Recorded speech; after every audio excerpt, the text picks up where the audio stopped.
दोस्तों, भगवद गीता में सनातन धर्म की नीतियों का स्पष्ट वर्णन है। गीता में 18 अध्याय और 700 श्लोक हैं। इसी ज्ञान रूपी महासागर की कुछ बूंदें सार के रूप में यहां प्रस्तुत की गई हैं। इन बूंदों को ग्रहण करके आप अपने जीवन को आशाओं से भरें और सुख एवं संपन्नता से परिपूर्ण जीवन जिएं। नरक के 3 द्वार होते हैं: वासना, क्रोध और लालच। अपकीर्ति मृत्यु से भी बुरी है। परमात्मा को प्राप्ति के इच्छुक ब्रह्मचर्य का पालन करते हैं। एक ज्ञानवान व्यक्ति कभी भी कामुक सुख में आनंद नहीं लेता। कोई भी इंसान जन्म से नहीं बल्कि अपने कर्मों से महान बनता है। प्रबुद्ध व्यक्ति के लिए गंदगी का ढेर, पत्थर और सोना सभी समान है। कर्म मुझे बांधता नहीं, क्योंकि मुझे कर्म के प्रतिफल की कोई इच्छा नहीं। जिस प्रकार अग्नि स्वर्ण को परखती है, उसी प्रकार संकट वीर पुरुषों को। समय से पहले और भाग्य से अधिक कभी किसी को कुछ नहीं मिलता है। कर्म के बिना फल की अभिलाषा करना व्यक्ति की सबसे बड़ी मूर्खता है। यह सृष्टि कर्म क्षेत्र है। बिना कर्म किए यहां कुछ भी हासिल नहीं हो सकता। जो मन को नियंत्रित नहीं करते, उनके लिए वह शत्रु के समान कार्य करता है। जो दान बिना सत्कार के कुपात्र को दिया जाता है, वह तमस दान कहलाता है। जिसने मन को जीत लिया है, उसने पहले ही परमात्मा को प्राप्त कर लिया है, क्योंकि उसने शांति प्राप्त कर ली है। ऐसे मनुष्य के लिए सुख दुख, सर्दी गर्मी और मान अपमान एक से है। अपने अनिवार्य कार्य करो, क्योंकि वास्तव में कार्य करना निष्क्रियता से बेहतर है। सदैव संदेह करने वाले व्यक्ति के लिए प्रसन्नता ना इस लोक में है, ना ही कहीं और। फल की अभिलाषा छोड़कर कर्म करने वाला पुरुष ही अपने जीवन को सफल बनाता है। जो हुआ वह अच्छा हुआ, जो हो रहा है वह अच्छा हो रहा है, जो होगा वो भी अच्छा ही होगा। मेरा तेरा, छोटा बड़ा, अपना पराया, मन से मिटा दो, फिर सब तुम्हारा है और तुम सबके हो। धरती पर जिस प्रकार मौसम में बदलाव आता है, उसी प्रकार जीवन में भी सुख दुख आता जाता रहता है। लोग आपके अपमान के बारे में हमेशा बात करेंगे।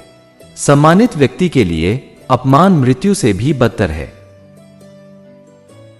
तुम्हारा क्या गया जो तुम रोते हो? तुम क्या लाए थे जो तुमने खो दिया? तुमने क्या पैदा किया था जो नष्ट हो गया? तुमने जो लिया यहीं से लिया, जो दिया यहीं पर दिया। जो आज तुम्हारा है, कल किसी और का होगा, क्योंकि परिवर्तन ही संसार का नियम है। सफलता जिस ताले में बंद रहती है, वह 2 चाबियों से खुलती है। एक कठिन परिश्रम और दूसरा दृढ़ संकल्प। मैं भूतकाल, वर्तमान और भविष्य काल के सभी जीवों को जानता हूं, लेकिन वास्तविकता में मुझे कोई नहीं जानता है। जो पुरुष सुख तथा दुख में विचलित नहीं होता और इन दोनों में संभाव रहता है, वह निश्चित रूप से मुक्ति के योग्य है। कर्म वह फसल है जिसे इंसान को हर हाल में काटना ही पड़ता है, इसलिए हमेशा अच्छे बीज बोए ताकि फसल अच्छी हो। जो लोग भक्ति में श्रद्धा नहीं रखते, वे मुझे पा नहीं सकते। आथ वे इस दुनिया में जन्म मृत्यु के रास्ते पर वापस आते रहते हैं। मैं धरती की मधुर सुगंध हूं, मैं अग्नि की ऊष्मा हूं, सभी जीवित प्राणियों का जीवन और सन्यासियों का आत्मसंयम भी मैं ही हूं।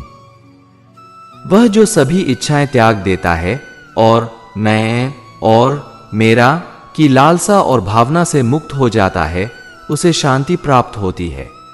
वह व्यक्ति जो अपनी मृत्यु के समय मुझे याद करते हुए अपना शरीर त्यागता है, वह मेरे धाम को प्राप्त होता है और इसमें कोई संशय नहीं है। मेरे लिए ना कोई घृणित है ना प्रिय, किंतु जो व्यक्ति भक्ति के साथ मेरी पूजा करते हैं, वो मेरे साथ हैं और मैं भी उनके साथ हूं। मनुष्य को जीवन की चुनौतियों से भागना नहीं चाहिए और न ही भाग्य और ईश्वर की इच्छा जैसे बहानों का प्रयोग करना चाहिए। मनुष्य को परिणाम की चिंता किए बिना, लोभ लालच बिना एवं निस्वार्थ और निष्पक्ष होकर अपने कर्तव्यों का पालन करना चाहिए। जिस तरह प्रकाश की ज्योति अंधेरे में चमकती है, ठीक उसी प्रकार सत्य भी चमकता है। इसलिए हमेशा सत्य की राह पर चलना चाहिए। जिस मनुष्य के अंदर ज्ञान की कमी और ईश्वर में श्रद्धा नहीं होती, वो मनुष्य जीवन में कभी भी आनंद और सफलता को प्राप्त नहीं कर पाता। जब जब इस धरती पर पाप, अहंकार और अधर्म बढ़ेगा, तो उसका विनाश कर धर्म की पुनः स्थापना करने हेतु मैं अवश्य अवतार लेता रहूंगा। जन्म लेने वाले के लिए मृत्यु उतनी ही निश्चित है जितना कि मृत होने वाले के लिए जन्म लेना। इसलिए जो अपरिहार्य है उस पर शोक मत करो। मानव कल्याण ही भगवत गीता का प्रमुख उद्देश्य है। इसलिए मनुष्य को अपने कर्तव्यों का पालन करते समय मानव कल्याण को प्राथमिकता देना चाहिए। वह जो वास्तविकता में मेरे उत्कृष्ट जन्म और गतिविधियों को समझता है, वह शरीर त्यागने के बाद पुनः जन्म नहीं लेता और मेरे धाम को प्राप्त होता है।